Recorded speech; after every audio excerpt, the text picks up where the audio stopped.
Hello everyone, welcome to another edition of the RSS with myself, Rashid Salleh, and of course Jason Sim, aka the Kuchingite. And of course we had quite an interesting episode in the last one, the 13th one. This one will be the 14th. And we decided that we'll go somewhere slightly different this time around. Yeah, I mean, we're just going back to basics. So, Oh yeah. yeah. Oh yeah, right. I mean, without giving away too many details, you're going to direct a comedy special soon, right? Oh yes. So I'm going to be doing something. Well, it's probably it is the second time round for. It's actually the tickets are going to be already on sale. It will be Kumar's next brand new stand-up comedy show that's going to be held at the Megastar Arena in Kuala Lumpur next month in October. Just the one in Genting, right? Was it? No, it's Megastar Arena Megastar is the one in Sungai Wang. So okay. That's the 3,500. Okay. Yeah. The one. Oh, Arena of the Stars. Yeah. Arena of the Stars. Okay, I got it mixed up. Arena Megastar. Okay. You know them. They like to have the same. Yeah. Confuse everyone. And at the moment, Kumar is on a road trip all over. Actually, was in Australia, in Indonesia, Bangkok, and Malaysia. Finish off in Johor Bahru, I think. Yeah. So the next one will be in October. Not the next one. The one that we'll be doing, that I'll be directing, will be in October. And I'm actually looking forward to it because Kumar is such a brilliant stand-up comedian. And we're looking forward to, as a Sarawak outfit, looking forward to not just doing the shooting of it, which is part collaborating with the organizers who are LOL Asia,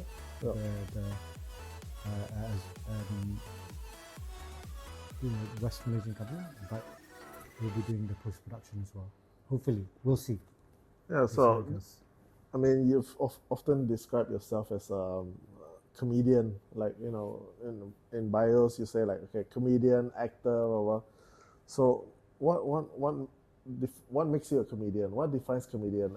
Is it because you're in an industry where you're supposed to like make people laugh, or is it because you had a comedic role once or twice in a movie? I mean, what defines a comedian? Well, why do you call yourself comedian? I don't think there was very much a definition of it. I wouldn't say stumbled into it. I was already doing stuff when I was in college. So we had this teacher, Chris back in the early 90s. He was a drama teacher, and also he encouraged us. He's still around. He's still alive. Yeah. Chris and I would acknowledge him as one of the first people who were the spark to get us to find ourselves in a way. I mean, it was more of, I wouldn't say an elective, but he got us to really do stuff that we were passionate with. And I always loved comedy. I grew up watching Robin Williams and Eddie Murphy when I was younger, so I had this affinity for comedy, and it was something that I wanted. I wouldn't say I wanted to pursue, but it was something I enjoyed doing. So in college, I was given that opportunity, and I used to do skits, comedy skits, and based on Mr. Bean. So we used to do stuff. We pretty much, I wouldn't say, copied what Mr. Bean did, but it was very similar to what he did in So it was improv college. Comedy, was it? Well, it wasn't improv. We didn't know what improv was at the time. Okay. But it was very similar to what we almost like physically saw the show and did the same thing, but we adapted it to Asian sensitivities. So it's like silent humor, like without any speaking. Yes, that's right. And it was something that was fun to do. And of course, at the same time, you know, I got involved with the theatre and the society in college and all that, and started doing that. I mean, as I mentioned in the past, I used to be in theatre, but comedy itself was in college at KDU, and this was early 90s. And I said, you know, one of the biggest motivator, person who inspired me to go there was Chris, and he was very much it still is very much a theatre person as well, and I credit him to be one of the first people to get me into comedy. He doesn't know it. I've never really mentioned it. So before meeting him and having that experience in college, like, did it ever occur to you that you were a funny person? Well, you know, I used to, I mean, I grew up in rugby, so, and my position is scrum half. So if you know what, in rugby, the number 9 is the yapper. And we're always the one that's like, you know, either motivating the rest of the team or we're taking the piss of the opposition. And I was quite good at that.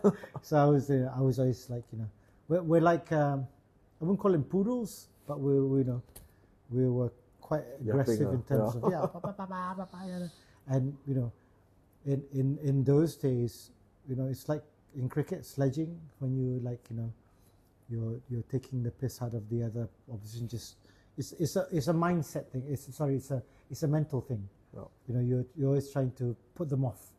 So I used to joke with the other scrum half, the other teams, you know, like, oh, look at you, you be like stuff like, you know, you're too fat to be playing. You can't even move, just to get into the heads.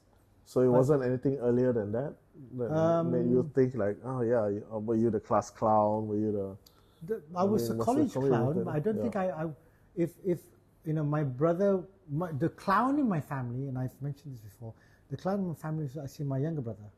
He was the one who was quite funny, but he was very quietly funny. You know, he'd have these like remarks things, and we used to laugh about it. But he was more of and ironically, he's a pilot now. I'm sure he makes jokes about when he's making like announcements on the plane. But he was the funny guy in the family, my younger brother.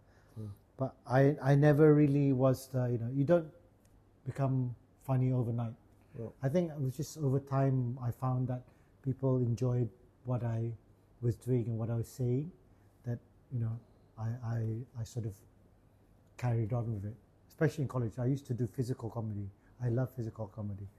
I was very much like, you know, all the other person I used to like watch was like Charlie Chaplin. How, you know, just those black and white. There's one I remember who was hanging by the big clock, and the iconic scene. And so I walked down the stairs and I practiced this, which is so funny. I used to like walk downstairs and like fall, and it was going, oh, I said, oh no, I'm okay, and they're laughing like, little stuff like that. Yeah, it was I mean, Jackie Chan always reference that scene, like apparently he was a big into like slapstick from Charlie Chaplin, well, like physical comedy. Physical comedy was something that, because, you know, you get instant laughs from people. So I used to like, you know, I would know, even now, I would know how to slip my heel and fall down the stairs, and, you know, and we were like, oh, I'm okay, and people were laughing, you know, and we do it deliberately, just to get a laugh, and it was like a kick to see people laugh. So I mean, you worked with all these colleagues in the sitcom like Kopitiam, right? Yeah. Would you call all of them comedians? No. In fact, I mean, the reason I got into Kopitiam was my friend anyway, who was, you know, she was my Belle Lovely. Tinkerbell Lovely is her name, by the way. And she's now working with, you know, at the restaurant for Uncle Roger in Pavilion. Did you say Tinkerbell Lovely? Yeah, that's her name, Tinkerbell Lovely. Well and her older sister is Moonlight Lovely. You should meet her father. Her father's a bit like hippie.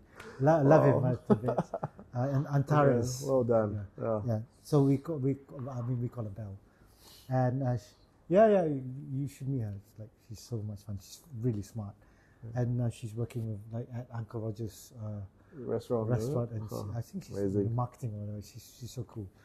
I'm not going to tell her age; she'll kill me. But yeah. So, but Douglas wasn't a stand-up comedian. I will mention how we became that a bit later on.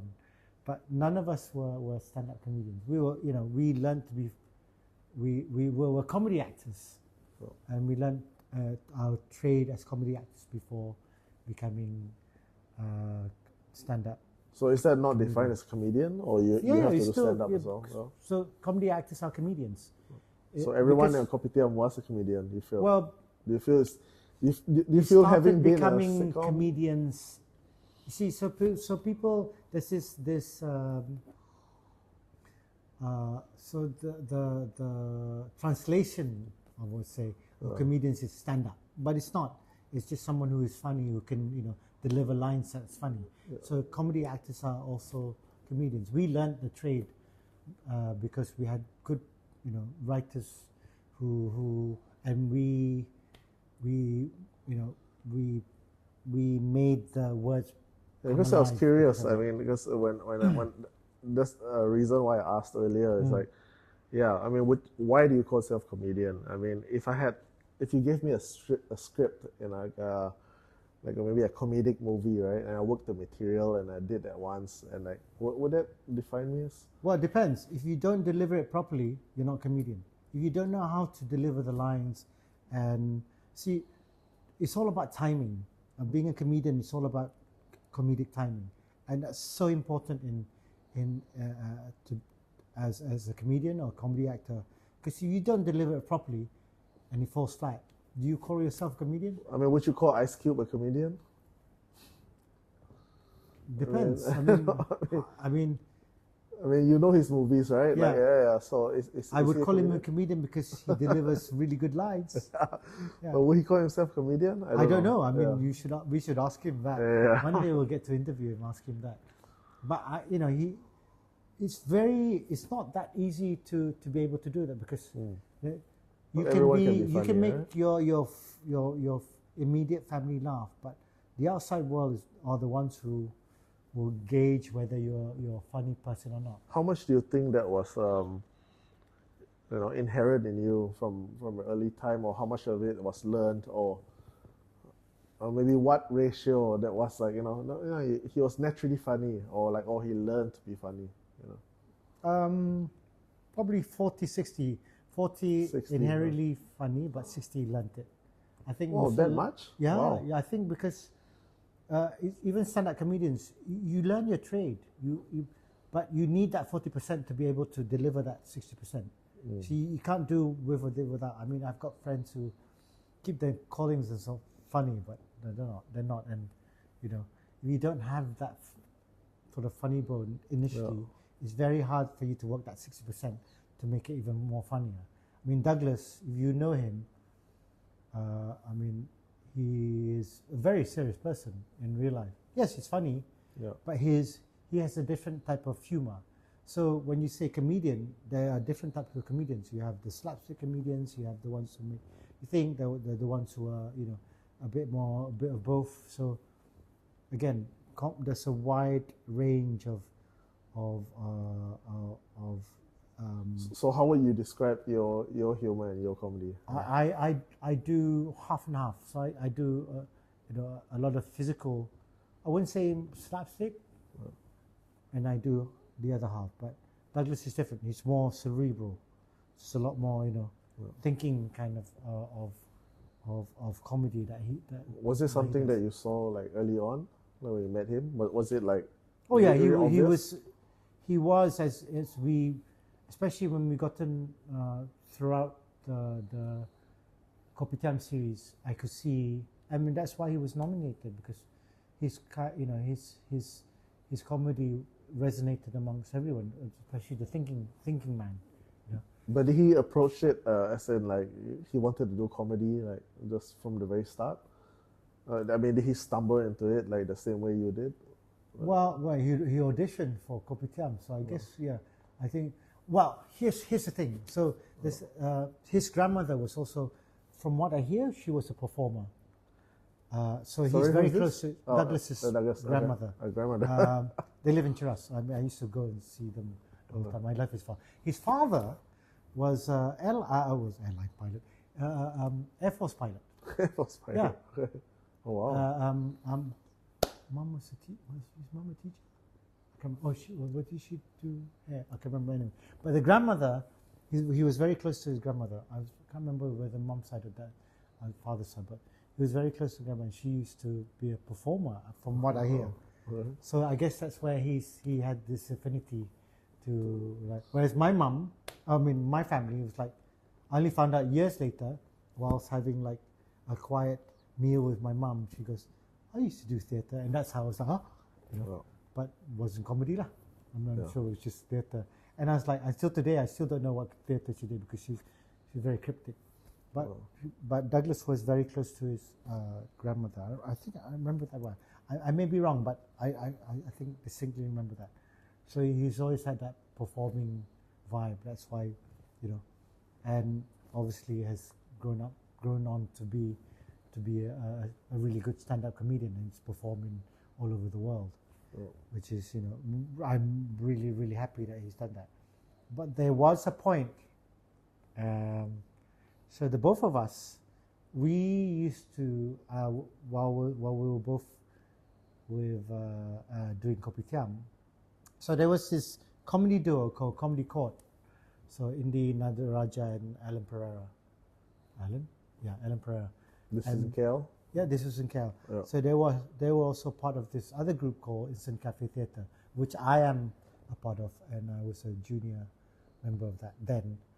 And this comedy duo used to do a lot of, they used to, one of their best skits were being two lawyers in the Royal Slough Club, which is so typical of, at the Long Bar. Oh. So they used to do those skits, and people, they resonated amongst all the, if you've ever been to Royal Slough Club, that, it's either, Englishmen or Indian lawyers. So they played those two Indian lawyers, and they were really famous for it. And even Patrick Teo used to be the guy, the Chinaman businessman, who did, and they'll be at the spa, and Douglas and Patrick will be the Chinaman, these two Indian lawyers. So they became famous for that, especially the skit. They also played a role where they became two Indian aunties. So part of that, the whole thing they used to do was the skit. They played that. So instead of doing, so in those days it was just either stand-up comedian, you'd have like Harith or the late Jit Murad, or you have Comedy Court, which is all Instant Cafe Theatre. And we did skits as well, but Comedy Court was famous because they were the two lawyers, and they had some really funny stuff and very cutting edge kind of stuff. So Douglas and I decided after several seasons of this was back in 2006, I think. We decided that we want to be like Comedy Court, but we were unique because it's like you've got a Sri Lankan and a Chinaman. So we used to do these small like corporate shows starting off, and I think we did one or two like shows at the time there was Access Studio Bangsa, and it was we were picking up or we were doing really well. So we were seen to be these two comedy duos. So, and Douglas, to be honest, he did most of the writing. And so it's a stage show? Yeah, it's a stage show. It's like the skit. So skits. We do it for corporate stuff as well. Oh. So I had one of my favorite characters was we do stuff for corporate, like the interview. The guy coming up to interview for a job, and we'd do it so that we would fit into that corporate thing. Oh. So one of my favorite characters was this Chinaman called Maurice Lacroix Lim. a bit of a gangster kind of thing, trying to get a job, with this company. So he would play the straightforward guy, and I would be the character. Say, what's your name? Maurice Lacroix Lim, and I'd have to play different characters, different accents on that. It was so funny, and then sometimes we would swap, and do so, and it was so we were so good that we we were doing really, really well. And then ESPN came along, and my friend, who was part of Vincent Cafe Theatre, and he was with ESPN Star Sports at the time, Andrew Leslie, and Paula actually were the ones who encouraged me. Said, why don't you go for the interview? We know you love sports and you want to join. So I went for the interview in Paula Malay Ali, yeah. right? Yeah. Okay. Yeah. The reason why I played in the Malay Ali golf tournament, somebody asked me, so why are you in this golf tournament? I know Paula Malay Ali. Yeah. Yeah, just Anyway, for viewers who, just who for don't the know. viewers, Yeah. I think is an thing. So when I got the thing, I had to tell Douglas, like, I've been given this, I've gotten this gig. I mean, it's something, and he knew. I'm like, I really want to do it. I want to join ESPN. It's like every, sportsman's freaking dream to be able to work and be paid to just talk and, sports. And I remember the disappointment. I mean, he probably probably say you can't remember, but I remember this was like, and that was the end of our, our short stint as very a duo. I think if we had kept the way we were, we'd done really, really well. But that was also, I guess, the trigger for him to go into stand-up comedy. So before all that, like there were no stand-up like. No, we never thought about doing stand-up. As far as I know, I mean, as far as I remember, and I'd like to think I have a good memory because, but never thought. Maybe he did, but he never mentioned it. But we were always this new comedy duo who were thinking about surpassing comedy court, and I guess it was very clear from like Douglas' career. He just went full on that comedy lane, right? Yeah. So like stand up, his skits, his online skits, everything like that. But you must remember, he went viral during COVID. Because he was doing stand up, but he was still the skits. I remember the video skits were. Yeah, that was during COVID. Yeah. Before that, he wasn't. He was still in the English medium. He was, he was known for it, but he was still, I wouldn't say struggling, but he was doing stuff. He was doing well, but only in the English medium. COVID made him viral then because of that, the Prasanna. Yeah. That one just. Yeah, I remember telling him, yeah. it's like, my goodness, you just, this one is That was a good one. Breakout the one right? that just got people talking. Who's this? Blah blah blah blah. And then people started talking about it. It's like Dr. Jason Leong lah. I mean, but that's a different thing altogether. But Douglas, I mean, well deserved. I mean, I still remember him doing that stuff. I was laughing my head off. I was like, and I call him D. I said, D, what the heck are you doing? I said, I don't know, but they seem to like it. I mean, like the fact that you referenced the skit, and I totally knew which one you were pointing to. Yeah, that went viral. that one literally went viral. I mean, until today, people still remember. And I was laughing and laughing and laughing because, I mean, that was a good one. Yeah. For me to find it funny is one thing, but the rest of Malaysia, they took him on, like, they took him in, and then and a lot of them, and he told me, I think it was early this year or late last year, he was doing a show in KL, and he said to me, do you know that 70% of my audiences are from who used to watch me on YouTube, had never seen me. They didn't know I was a stand-up comedian. Wow. They knew I did these skits, but they didn't know. And I said, that's great. That's so wonderful to see him and do that. Whereas I ended up doing, directing comedians, stand-up comedians. Like Gelak Gampak was the first ever reality TV stand-up. I went the other way. I went and did improv. So I'm considered, I wouldn't say the king, one of the, the. So we did the king. There's only a few of us. Myself, Afrin Shalki, Harith, the late Jit Murad, Douglas. There's a few more, but we were. Trust me. It's not because I'm saying I know what I'm doing, but we've learned the rules over the years since '98, And so what we did was, Aflin started a show called Spontan on Astro, Yep. and then became Super Spontan. And we were the ones who taught Johan and Zizan how to play stand-up comedian, improv. And improv is different because improv is actually, if you look at the games from Super Spontan, they are actually training games for actors. Yeah.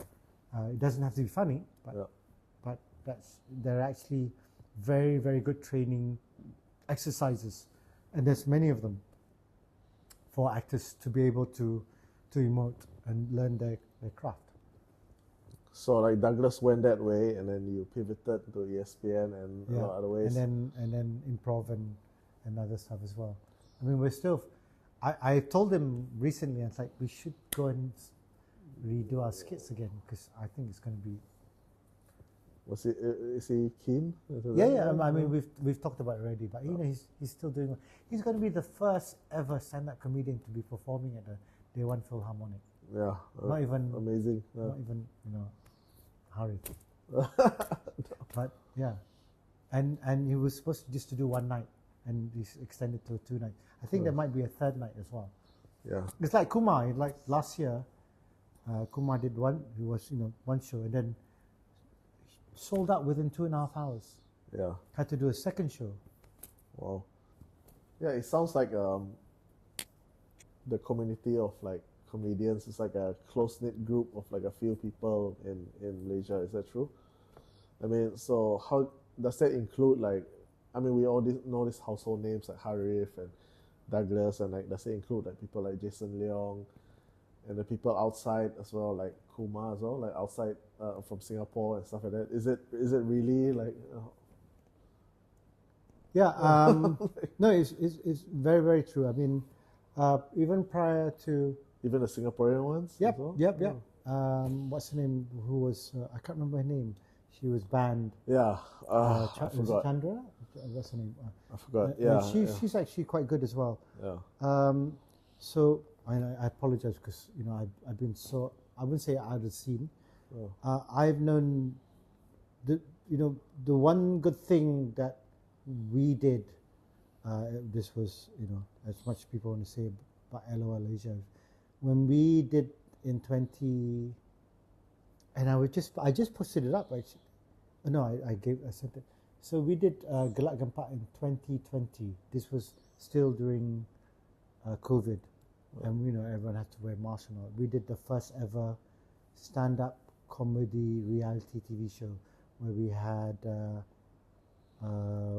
had comedians, stand-up comedians, compete against each other, and we had 3 judges. It was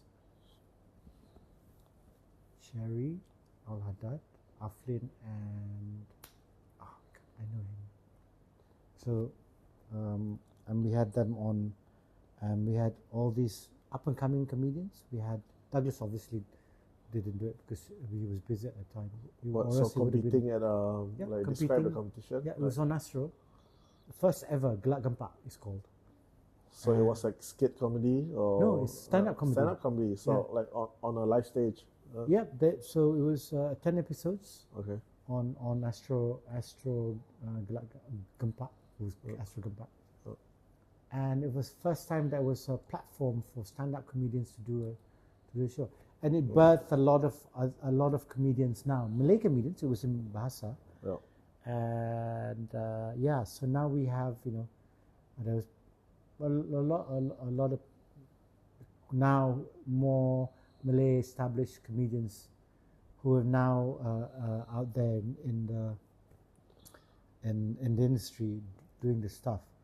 Although it's still a small community, but it's triggered a lot more younger comedians because they I think they do realize that it's not going to make you $1 million unless you're like but it's given them the spark and the motivation to say that, hey, I know this guy is doing it, I'm going to try my luck.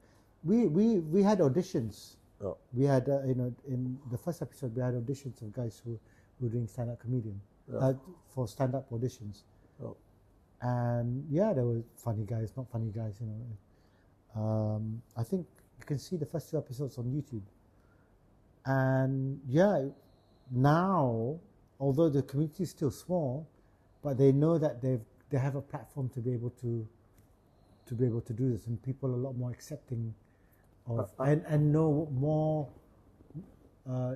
that there are stand-up comedians in Malaysia. I mean, are the English language comedians just as close-knit with the Malay-speaking ones as well? So it's a whole big community. Both of them are because it's such a small community that there are Indian comedians. Hindra, he's very, very funny, and he's captured the whole market, and he speaks Mandarin. Okay. So when he he speaks in Mandarin, everyone gets a shock because he's from Klang, and he's always talking about the Klang, Klang guy. So that's his spiel. I'm the Klang, gangster kind of. But he also speaks Mandarin, and he gets a Mandarin crowd, and he speaks English, and he speaks Bahasa.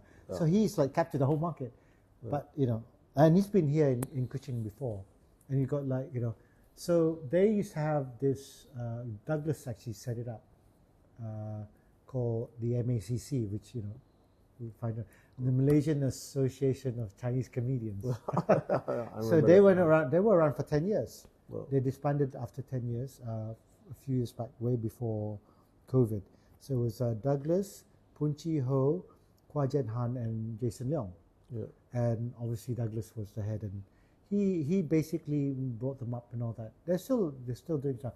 Obviously Jason now is doing his own stuff. Poon Chee Ho writes stuff, and I think he's taking care of talent as well, comedy talent. He actually was one of my writers for Beluna Casa. So they're also comedy writers.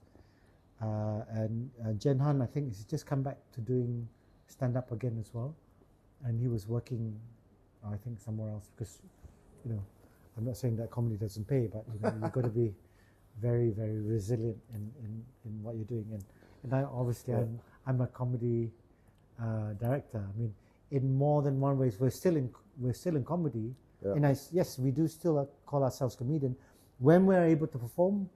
I mean, I still love doing improv.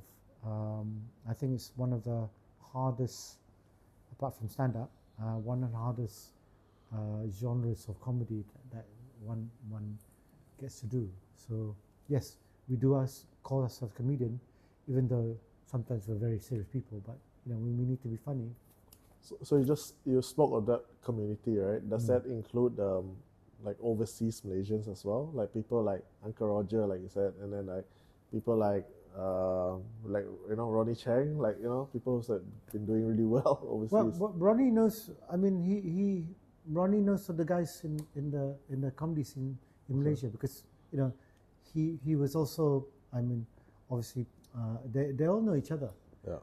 Uncle Roger is obviously different because he was more in UK. Yeah. His is different. You see, I mean, for this Uncle Roger phenomena is a bit different to me because when you have to ask me, like, is he funny? It's different to us because it may be for a lot for the Western world, but for us, there's a lot of Uncle Rogers here who were guys who could do better. But kudos to him because he's taken up that brand and has made it big, and you can't fault him because he's also promoting comedy in that sense, and he was bold enough to take on the Ramses but he's more of the food kind of comedian, and he has said he does stand-up comedy, but I've seen as Nigel, it's okay. Yeah, I mean, as Uncle Roger is different. Yeah, and just the fact that he made like white people say "fuyo" is like quite a exactly fuyo. But my kids say that as well. Having said that, do you think it's possible for that crossover, like for the Malaysians here to, like, having seen like Ronnie's success or Nigel success. I mean, like, yeah, like first first name basis, but like do you think our humor would translate well? I believe so, because now the world is very, it's very open, and we get humor from all over, not just Americans now, not just the British. I mean, you see the African guys who come up with really funny stuff. Yeah. You see the dancing guys, and that's the type of comedy we've never seen before. But it's like, wow, what's that guy who's got a billion, like, Kabi? Oh, can be the silent. The silent. That's different type of comedy. So it shows that yes, it does translate to different type of. And now with subtitles and all that, sometimes subtitles doesn't work. Like, I think it's just about for our comedians to be brave and bold. For example, Douglas is leading the way in that sense. He's coming out with Malaysian comedy content that people in the world understand and enjoy. I mean, he's caning it in at the Melbourne Comedy Fest, and this is not his first time. It's probably his third time performing there. So there must be some acceptance. It's not just probably just Malaysians watching it, but I saw in the crowd there was a lot of white people, and so comedy now transcends across the world because with the internet, with the way the world is now, people understand that there's this different type of comedy that's been performed by different types of stand-up comedians, and I think it's great. I mean, the fact that that you even have, I'm sure. I'm just waiting for, like, you've got this what's her name? This Chinese comedian. She, you've seen now on Netflix they did, not Alice Wong. What's her name? Oh. She's so funny, and I watched her do stand-up when she was pregnant. Oh. I was like, Ali Wong. She's so funny. I mean, the one in Beef. Beef, but I first knew her when she did stand up, and I knew her when she was pregnant and she was doing stand up. Yeah. I mean, it's been around for a while. Funny. I mean, people talk about what's his name, who did the South African guy. Trevor Noah. Oh, Trevor Noah. I can't believe he's funny. Yeah, I know. That's why it's like when you try to remember names, you forget. But, then you talk about the older ones, Russell Peters and all that. Yes, they were trendsetters, but look at it now. I mean, I think for a lot of like Kevin Hart, you've got and of course you've got all the big the OGs. And stuff, and it was interesting because like when you talk to a few people like that, when they're trying to do like TikTok comedy and stuff like that, like from Malaysia, when they reference people like Ronnie Chang and stuff like that, it's like I feel it's great. It's for the first time you can see someone who that doesn't even cover up their Malaysian accent, his accent is still so. Yeah, he lived in Australia, and he's like, okay, right. And it's okay. It's like is his mother Singaporean or Johorian? I can't remember. I think that. Well, from what I know, he was from Johor, but he lived and studied in Singapore for a while, and then Australia. But then he always calls himself Malaysian, so great for that. But I mean, then it comes to the point where, like you said, there's really no borders to the kind of comedy you do. Yeah. Well, Michelle Yeoh did that for us as well as an actress, because she has such a distinct accent that it's like neither here nor there, because we know it's like I call it like a upgraded Malaysian accent lah. But I mean, it's still Malaysian, and she never hides it. What's the point? So do you feel there's a lot of our comedy here that could translate well, like even if you put it on Netflix and with subtitles? Like, you've obviously done Iban language comedy on Netflix, right? Do you feel there's cross-boundary appeal? I believe so. I mean, I think it's. Or do you have to write it for like a foreign audience? No, you shouldn't. I mean, I think in the past probably did, for them to be able to understand. But the world is so small now in terms of how languages are. I mean, I watch comedy shows in different languages, and I still laugh at it because the delivery is so well done that that I guess subtitles help, but Yeah. But once you've seen it and go, okay, this is funny. I mean, it works. It's just for us to be able to be more, need to tighten up the comedy. That's all. Comedy is comedy, irrespective of what the language is. If it's funny, it's always going to be funny, irrespective of what language it is. So, that's the strength of comedy. So stand-up comedians aside, do you think we also have a lack of like writers, like comedy writers? We have a lack of everything. Are we talking about Sarawak now? Okay, Malaysia. Why aren't do we have like? We why have are a lot we of. churning out I wouldn't comedies? say. Successful comedies then. We do have comedy writers, but I think right now it also helps. It also has to do a lot with the TV stations and all that. There was a point where we did a lot of comedy because the TV stations knew that the audiences love watching comedy shows. So that's why we had Super Spontan and all that. It was like had big numbers because that's the televised version of improv comedy, and it did really well in the Malay market. But again, now it's gone different again. I don't know where. I mean, there's a lot of drama now. Yeah. So, and plus, everyone's so sensitive in terms of like how comedy is delivered and said.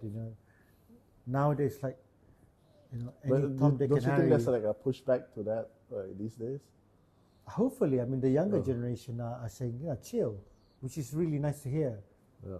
But there's still a lot of people who are sensitive in terms of like, Yeah. oh, why do you say? I said, because it's funny.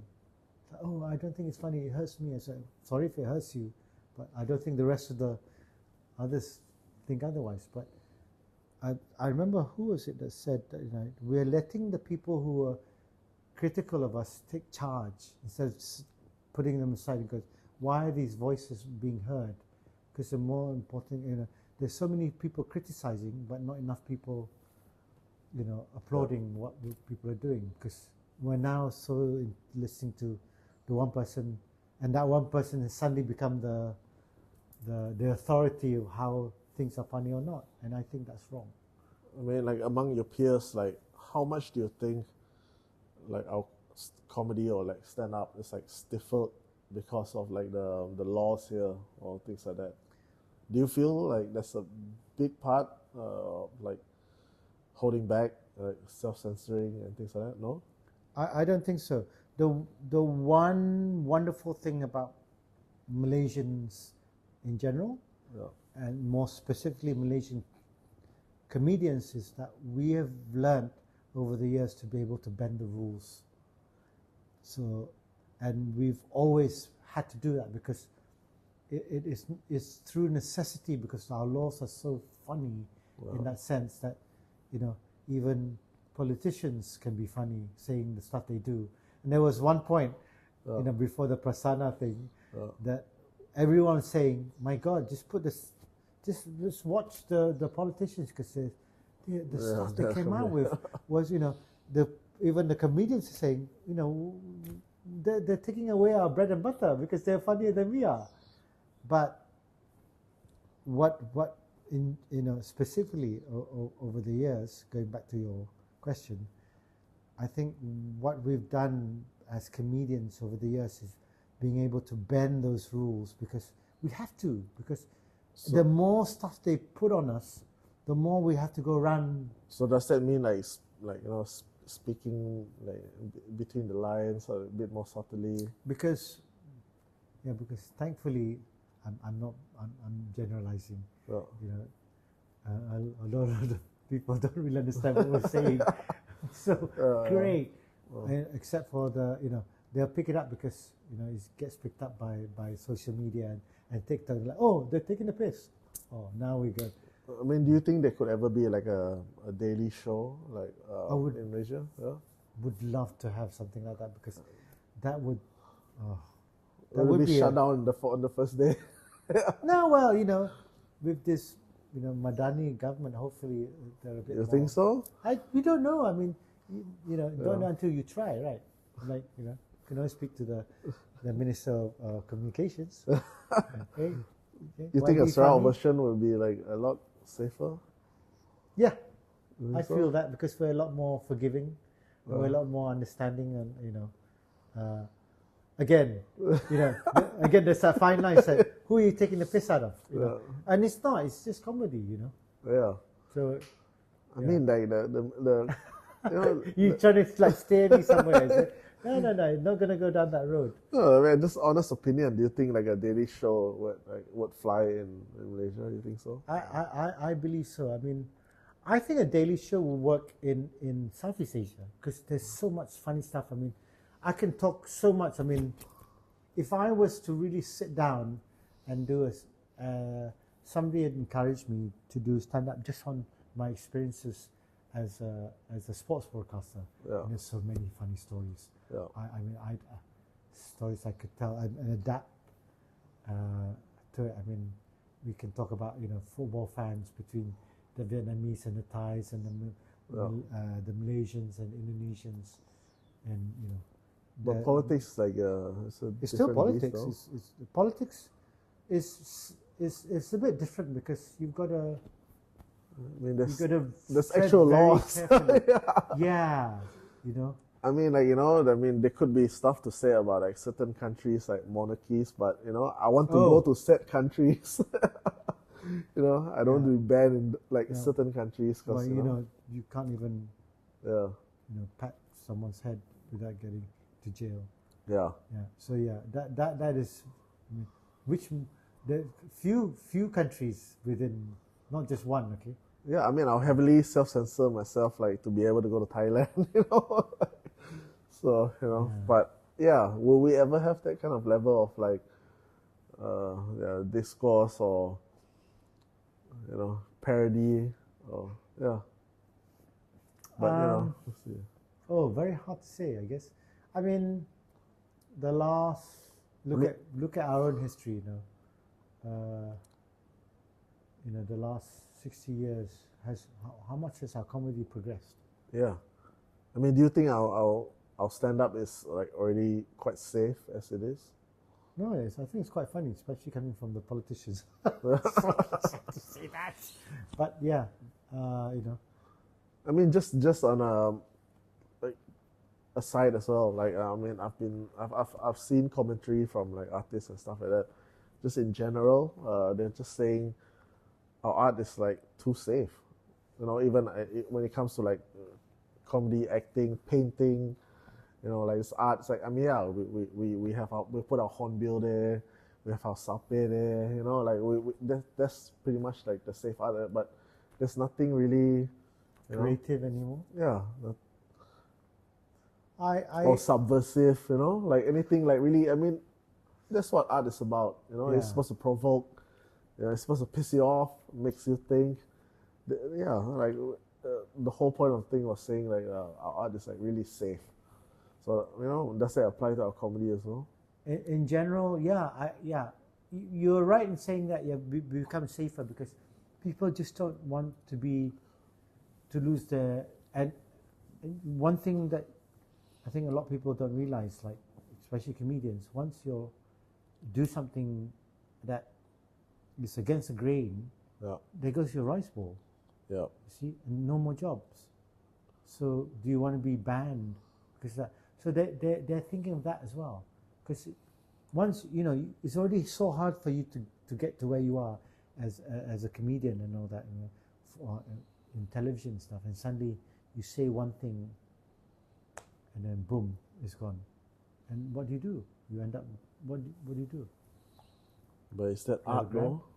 Yeah, I know, but unless you've been there, you're willing to lose all that. And I say that to everyone. It's like, are you willing to quit your 9-to-5 job and do this, and do what these guys are doing, for what they've done for years, because they're good at their craft, and they know at any time they could lose that whole gig and go back to square one, lose everything. So yeah, they have to think about it as well. But the younger ones, yeah, they like to push the boundaries. Would you go to jail for your comedy? Now, no, because I want to see my kids. That's the only reason. Yeah. When I was younger, we were banned. We were banned in the past. I think we were almost going to be sent to jail. So your advice to younger artists, comedians? I think you should push boundaries, but like I said earlier, it's like there are many ways to not skin a cat, but to bend the rules without having to, if you're smart enough, and there are quite a few. Some of them do it with physical comedy. Some of them do it silently. Some of them obviously are a lot more vocal, but it can be done. It's just a matter of being very clever about it. You have to be very, very clever about it. Even the ones who say that they only do physical comedy, you've got to be clever to be able to do it, to get a laugh out of people, and just do physical comedy. It's, oh no, this was slapstick. It's not. Slapstick is when you're trying to say and do physical at the same time. You're like, people are like, that's, oh my God, so funny, and start being. I'm not saying I'm being spastic or anything, but So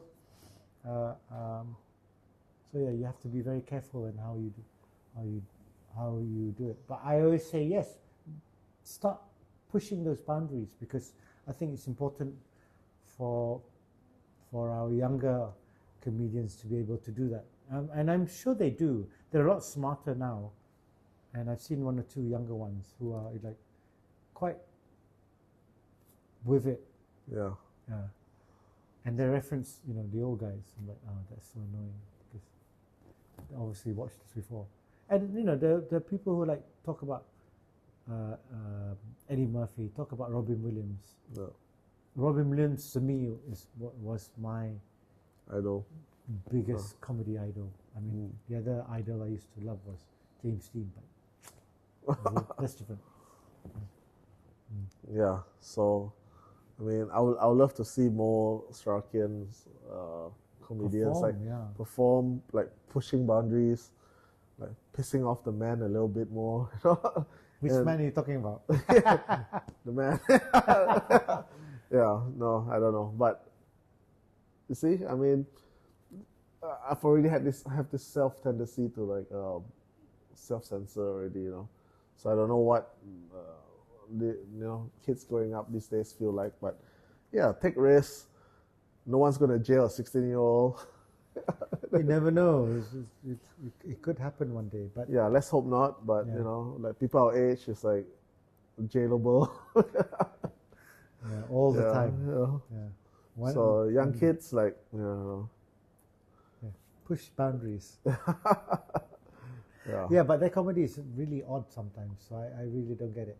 But it's fine. I try to, but my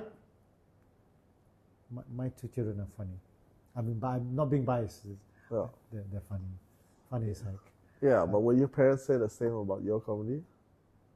My mother thought I was funny. Oh, really? I did. But probably your grandparents weren't, right? Wouldn't. My grandfather was like a special branch police. Okay. So, no. So that was my mom said no. And I was like education. Although my aunties, the teachers, they were quite funny. Yeah. My grandmother on my mom's side was a woman who used to laugh a lot.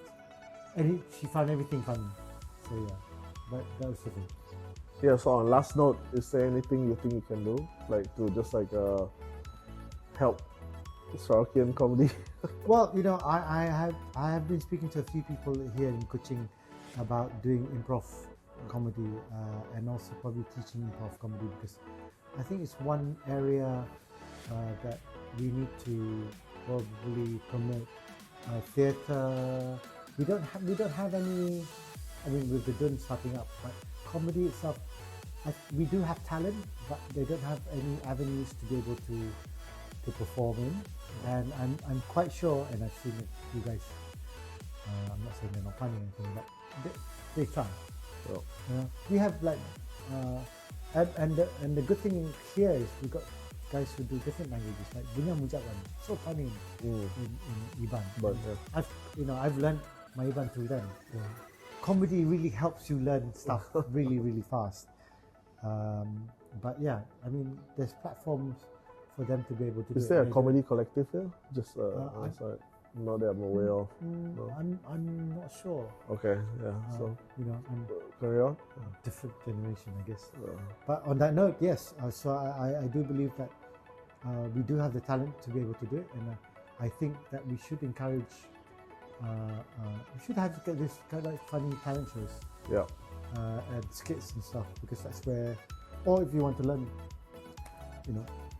send me an email, and I'm more than happy to be able to teach someone. I think we're going to be starting that soon anyway. Definitely by next year. Yeah, I mean, comedy is a great way to like get across our subversive ideas. Yes. And pollute the minds of the. You put it that way. I call it being creative. So just how you see things. Yeah. And on that note, we're getting hungry, so I'd like to order like raw laksa after this, because it's something I've been thinking about since the beginning of our episode. Maybe we'll talk about food. And one day. One day soon. But on this note, thank you very much for watching us, and we hope to see you again in the next edition of the RSS with myself, Rashid Salleh, and Jason Singh. Bye-bye.